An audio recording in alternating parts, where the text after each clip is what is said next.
Fala galera, eu sou o professor Neto do canal A Física Explica e faço parte do projeto Físico no YouTube. Hoje o meu companheiro vai ser o professor Paulo Vicente do canal Física Interativa. Nós vamos falar um pouco sobre a energia mecânica, mostrando tudo que você deve saber para a prova do Enem. Mas antes, acompanhe a nossa vinheta.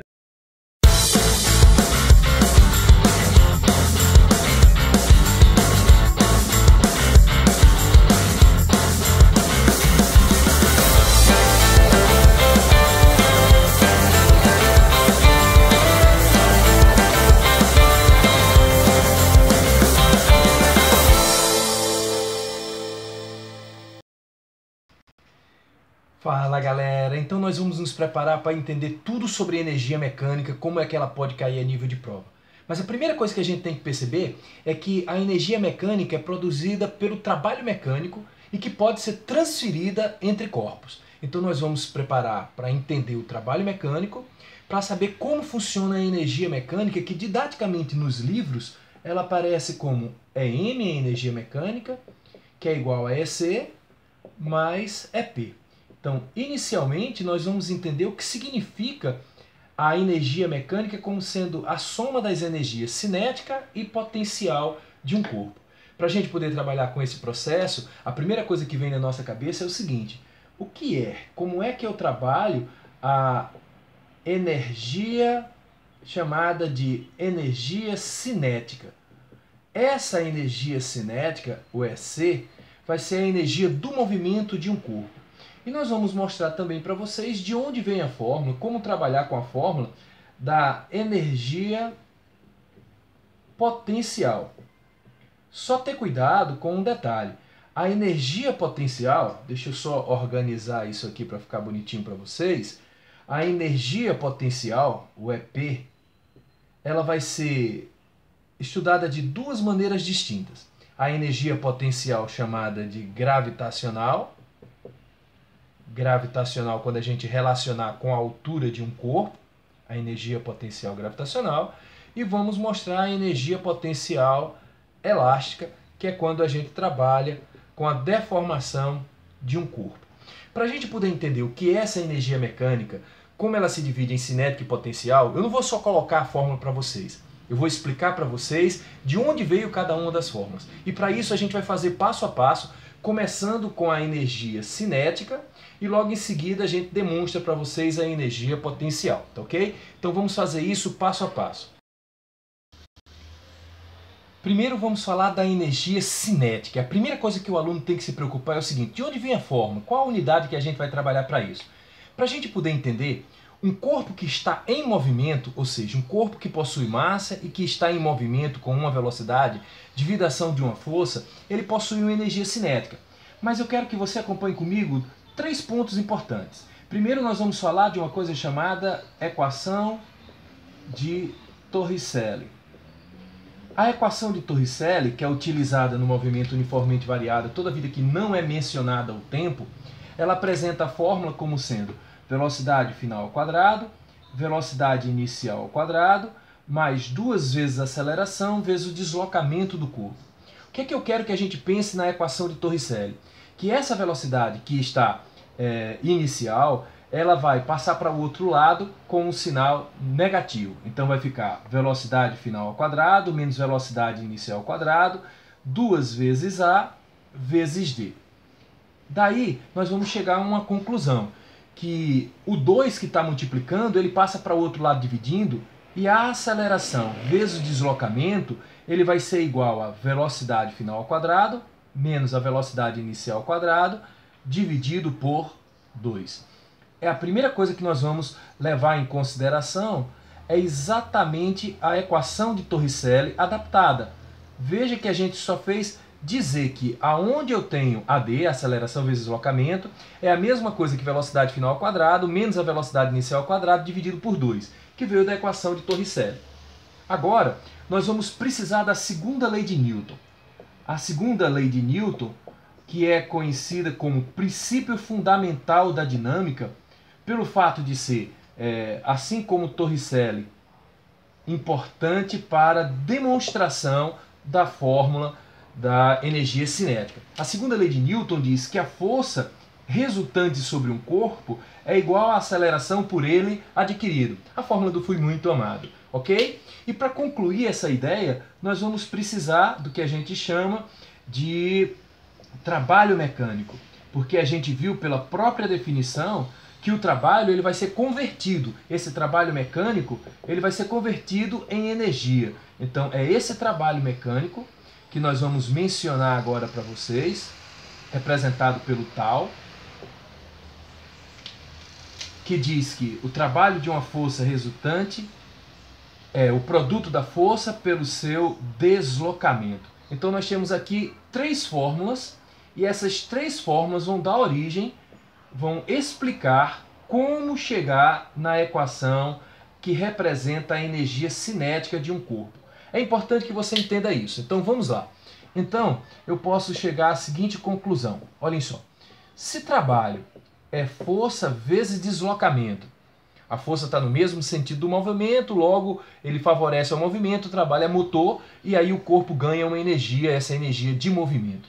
Como eu sei que força, de acordo com a segunda lei de Newton, é massa vezes a aceleração, multiplicado pela distância. Então, onde tinha força, eu coloquei massa vezes a aceleração. E agora a gente, da equação de Torricelli, vai perceber que A vezes D pode ser substituído por velocidade final ao quadrado, velocidade inicial ao quadrado, dividido por 2. E aí a gente faz a multiplicação de parcelas. Logo, o trabalho é igual a mv ao quadrado sobre 2, mv0 ao quadrado sobre 2. Que na realidade, isso que eu terminei de demonstrar para vocês é chamado de teorema da energia cinética. É o TEC, tá ok? Mas como a gente pôde perceber, o trabalho ele vai ser transferido, ele vai ser transformado em energia de movimento. E para que isso aconteça, a gente vai ter uma condição especial. A gente vai dizer que o corpo começa com a velocidade 0. Se a velocidade inicial é 0, então ele passa a ter uma velocidade a partir do momento que ele recebe a ação de uma força. E aí ficaria mv ao quadrado sobre 2.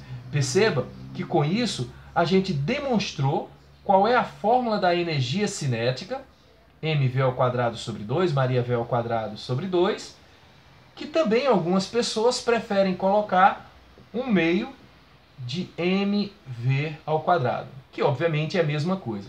Agora você já sabe de onde veio a fórmula da energia cinética. De posse desse conhecimento, você vai perceber que a física está interligando um assunto com o outro, mas tem que saber que qualquer forma de energia tem que ser expresso em Joule. Joule é a unidade oficial para qualquer forma de energia, assim como é do trabalho, ok? Visto como funciona a energia cinética, de onde veio a fórmula, e agora de posse da energia do movimento de um corpo, a gente vai demonstrar para vocês uma outra forma de energia. Vamos lá. A energia potencial, o EP, agora vai ser chamado de energia do armazenamento. Armazenar, acumular energia, pode ser de 2 maneiras. E para a gente poder entender as 2 maneiras, nós vamos começar explicando para vocês a energia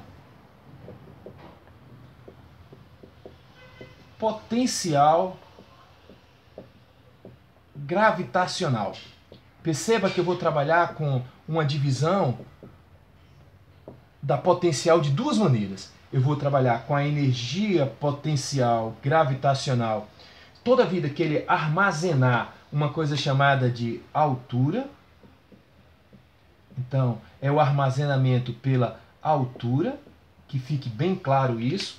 E para a gente entender como é que pode fazer esse armazenamento pela altura, nós vamos fazer o seguinte, preste atenção. A demonstração vai sair pela fórmula do que a gente chama de trabalho da força peso.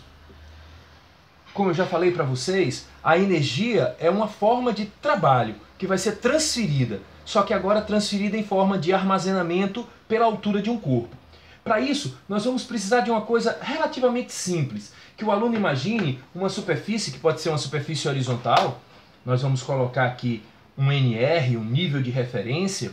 Ah, professor, pode ser o solo isso aqui? Pode, é o nosso NR. E nós vamos imaginar um corpo com uma massa conhecida, de massa M, onde desse solo até onde o corpo se encontra, você vai precisar saber porque ele está a uma determinada altura. Então, com isso, o que é que você pode perceber? Esse corpo ele fica sujeito à ação de gravidade, que puxa o corpo para baixo, e como consequência, ele vai ter a força chamada de força-peso. Observe que a força-peso é a força que puxa os corpos para o centro de um planeta. Esse corpo vai descer. E esse é o sentido do movimento. O movimento é para baixo e a força-peso aponta para baixo. Então, como consequência, o que é que você sabe? Que trabalho é força vezes deslocamento vezes o cosseno do ângulo. Que nesse caso, como o peso e o movimento têm o mesmo sentido, o ângulo é zero. Só que aonde nós temos a força, nós vamos colocar o peso. E aonde nós temos o deslocamento, vamos colocar a altura. O cosseno de zero a gente sabe que vale 1. É sabido que peso é a massa do corpo pela aceleração local da gravidade. Então a gente pode substituir mgh. O que é que eu pude perceber agora? Que como o trabalho é energia, então essa nossa energia de armazenamento pela altura é chamada de energia potencial gravitacional. M da massa, G a aceleração da gravidade e o H que representa a diferença de nível entre os pontos. Mais uma vez, qualquer forma de energia ela vai ser expressa em joules. Então a nossa energia potencial gravitacional também é dada em joules, ok? E com isso você já entendeu agora. A energia cinética é uma energia de movimento, mv² sobre 2, e a energia potencial, que foi dividida aqui pela altura, o armazenamento pela altura, demonstrado pelo trabalho da força-peso, é magreza humana, mgh, onde esse H representa a diferença de nível entre os pontos. Quanto maior for essa diferença de nível, maior a energia armazenada pela altura. Mas eu falei para vocês que eram duas modalidades de energia potencial, duas maneiras de você armazenar. Vamos ver agora como é que a gente pode trabalhar uma outra maneira de armazenar energia. A energia potencial elástica é armazenamento pela deformação de um corpo.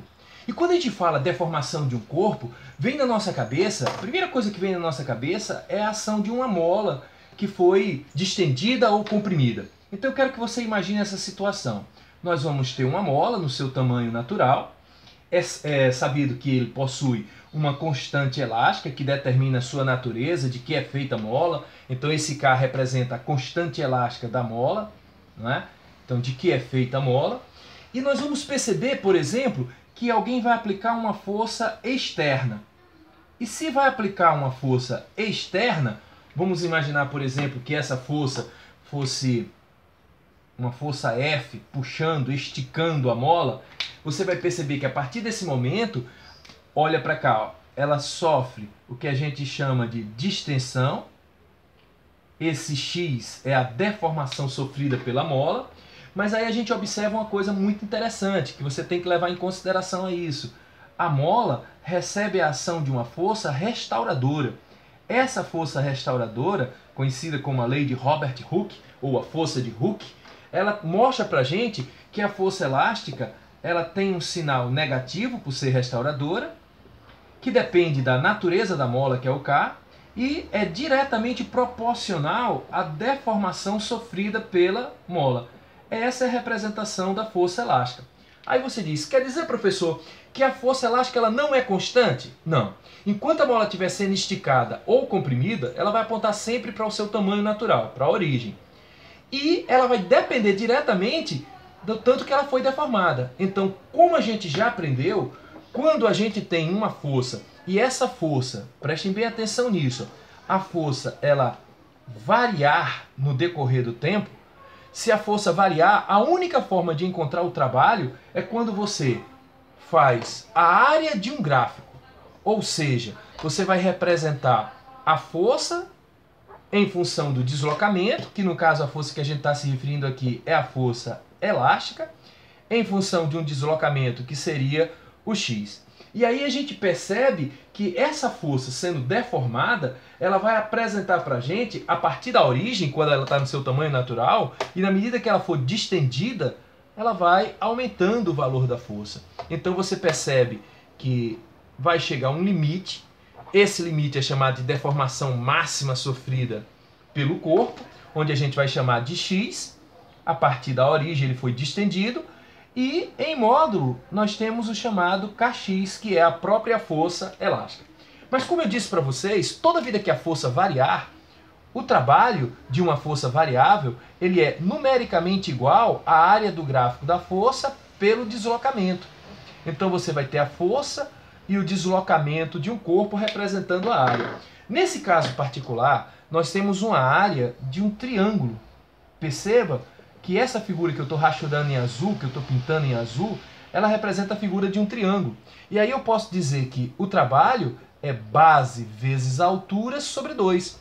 Lembrando que esse trabalho é o trabalho da força elástica. Esse trabalho da força elástica teria a base, que é x, a altura, que representa kx, tudo dividido por 2. E como a gente já aprendeu, o trabalho da força elástica ele é kx ao quadrado sobre 2. Só que com um cuidado que eu quero que vocês tenham agora, que eu vou puxar para cá para que a gente entenda. O trabalho é uma forma de energia. E essa energia é chamada de energia potencial elástica. E aí agora você já sabe, você já entendeu de onde veio as fórmulas, né? A partir de agora você tem não só a fórmula, mas saber de onde ela veio, como ela pode ser utilizada. E com isso a gente tem que a energia potencial elástica ela depende da natureza da mola e do tanto que ela foi distendida ou comprimida. Kx ao quadrado sobre 2. Nós já aprendemos que a energia cinética é uma energia de movimento, a energia potencial é de armazenamento, quando é pela altura é gravitacional e quando é pela deformação é elástica. Vamos ver como é que isso funciona agora dentro da energia mecânica para o nosso sistema de prova. A energia mecânica é a soma da energia cinética mais a energia potencial. Então nós podemos escrever que a energia mecânica pode ser só energia cinética, pode ser só energia potencial, pode ser as duas energias. Pode ter só energia potencial gravitacional, só energia potencial elástica. Mas para a gente entender melhor como é que funciona cada uma dessas etapas, então eu vou mostrar isso aqui para vocês de uma maneira muito simples, que é como se fosse um mapa mental para que você tenha na sua cabeça, para que quando você pega a prova do Enem, você tenha sucesso. Primeiro, vou chamar de A o que eu tenho como energia cinética. A gente já aprendeu que a energia cinética é uma energia de movimento. Mas para a gente poder trabalhar essa energia de movimento, nós vamos pegar um corpo de massa conhecida e vamos dizer que esse corpo apresenta uma velocidade. E por conta disso, o que a gente pode perceber? Que a nossa energia cinética ela vai ter uma fórmula. A energia cinética é mv ao quadrado sobre 2. Lembrando que m é a massa, que tem que ser expressa em quilogramas, que a velocidade v dada em metros por segundo, e quando você tem essa multiplicação de quilogramas vezes metros por segundo, você tem a relação dos joules para trabalhar com isso. Lembrando que a velocidade tem que ser elevado ao quadrado, ok? Bem, feito com a energia cinética, a gente vai fazer a mesma coisa com a energia chamada de potencial. Agora eu já sei que a energia potencial é uma energia de armazenamento. Então a nossa energia potencial ela é uma energia de armazenamento. E para isso eu vou dividir em duas partes. Eu vou dividir em B1, a chamada energia potencial gravitacional,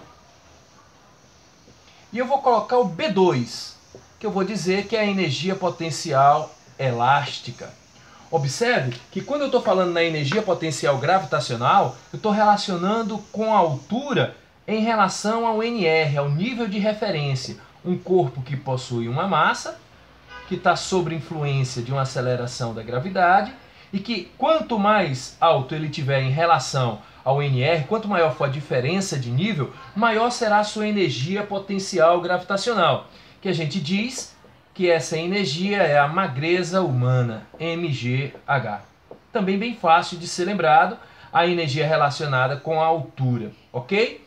A energia potencial elástica, ela veio da deformação de uma mola. Toda vida que uma mola, ela sofre uma distensão, e aí você pode, através dessa distensão da mola, você, ou compressão ou aumento, né, ela pode ser tanto aumentada como diminuída, você pode dizer que a energia potencial elástica ela é Kx ao quadrado sobre 2. onde o K representa a natureza de que é feita a mola, o corpo que está sofrendo a deformação, e o X é o tanto que foi distendido ou comprimido. Se você tiver isso aqui na sua cabeça, se você relacionar isso aqui na sua cabeça, na hora da prova você vai entender o que é energia mecânica. É a soma da energia cinética mais a energia potencial. A energia cinética está relacionada com o movimento, velocidade, e a energia potencial está relacionada com o armazenamento, que pode ser tanto pela altura gravitacional, como pela deformação de uma mola a elástica, ok? Vamos passar agora para o processo final, onde a gente entende a diferença do que é um sistema conservativo e dissipativo para a energia mecânica de um corpo.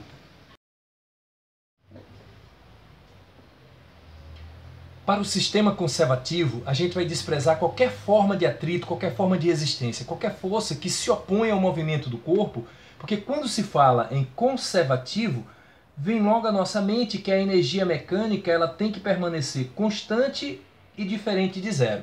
Então você pode imaginar o seguinte, no trecho de uma montanha-russa, onde você escolhe o nível de referência, o NR, você pode dizer que nesse ponto A, você vai ter uma energia mecânica de A, no ponto B, você vai ter a energia mecânica de B, e no ponto C, que está a uma altura menor do que a do ponto A, ele vai ter uma energia mecânica de C. Como eu vou desprezar qualquer forma de atrito, então eu posso afirmar que a energia mecânica no ponto A é igual à energia mecânica no ponto B, que é igual à energia mecânica no ponto C. Só que a gente aprendeu que energia mecânica é a soma da energia cinética mais a energia potencial no ponto A. Energia cinética mais energia potencial no ponto B. Energia cinética mais energia potencial no ponto C. Só que eu quero que você observe o seguinte, é uma condição que foi dada no texto. Se eu afirmar, por exemplo, que ele começa no repouso, que ele foi abandonado, que ele foi solto, que sua velocidade inicial é igual a zero, então eu posso garantir para você que ele não vai ter energia cinética. Mas em compensação ele vai ter uma altura, e aí nós vamos colocar mg, altura de A. No ponto A ele só tem energia chamada de energia potencial gravitacional. Quando ele desce a montanha sem atrito, toda a energia potencial é convertida em energia cinética, mas aí ele não tem mais altura. Eu posso afirmar para você que ele está sobre o NR e a energia potencial gravitacional vai ser igual a zero, ficando apenas a energia cinética, mvb ao quadrado sobre 2. Quando ele está no ponto C, ele tanto vai ter velocidade, porque ele está numa posição mais baixa, então ele tem velocidade, e uma parte dessa velocidade junto com a altura, fazendo com que ele tanto tenha energia cinética, mvc ao quadrado sobre 2, como ele apresente energia potencial gravitacional. E com isso, você percebe que para cada enunciado, para cada posição diferente que você tenha, você tem que analisar se ele só tem cinética, se ele só tem potencial. Mas o mais importante, se você prestar bem atenção, se a energia aqui for igual a 100 joules, a energia no ponto B vai ser igual a 100 joules. Se ele estiver no ponto C, vai ser igual a 100 joules também. Aí você faz, entendi, professor. Então quer dizer que se eu tiver 100 joules de energia potencial, foi convertida em 100 joules em energia cinética. E aqui uma parte da energia fica cinética, outra parte é potencial. Se, por exemplo, ele ficou com 60 joules de energia potencial, 40 tem que ser de energia cinética, para que quando some, ele tenha o mesmo valor em todos os pontos. Então, só relembrando, para um sistema ser considerado conservativo, despreza qualquer forma de atrito, qualquer forma de resistência com ar, tá ok? E aí nós temos um sistema chamado de sistema conservativo da energia mecânica, ok? Nós vamos utilizar um sistema conservativo. Para isso, vamos utilizar uma pista de Hot Wheels e vamos desprezar qualquer forma de atrito, qualquer forma de resistência com ar. Primeira coisa que a gente vai considerar é o seguinte, que nós vamos ter um ponto mais alto em relação ao solo, que vai ser o meu NR, meu nível de referência. Então, dessa posição até aqui, nós vamos ter o que nós chamamos de altura em relação ao NR. E nós vamos colocar um carrinho a partir do repouso, onde sua velocidade inicial é igual a zero, para que eu possa abandonar. Nesse momento que eu abandono, ele passa a ter um único tipo de energia, chamada energia potencial gravitacional, relacionada com a altura, mgh. Na medida com que ele vai perdendo altura, esse carrinho vai ganhando velocidade, até chegar no ponto mais baixo de sua trajetória, onde toda a energia potencial vai ser convertida em energia cinética. Nesse ponto, a sua velocidade é considerada máxima. E o que você pode considerar com isso? mv² sobre 2. Para que ele consiga realizar um looping, ele precisa ter uma velocidade mínima no ponto mais alto da trajetória, que é a raiz de RG. Completando esse looping, nós colocamos uma inclinação de 45 graus em relação ao solo, para que ele possa ter uma coisa chamada de alcance máximo. E o alcance máximo é a velocidade ao quadrado dividido pelo g, a aceleração da gravidade, chegando até outro ponto. Bem, desprezando qualquer forma de atrito, nós vamos tentar fazer esse movimento do carrinho ao abandonar no ponto mais alto. Acompanhe comigo. Observe que esse é o movimento que a gente vai desprezar.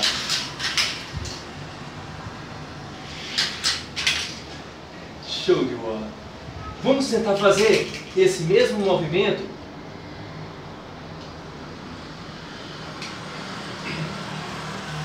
com dois carrinhos ao mesmo tempo.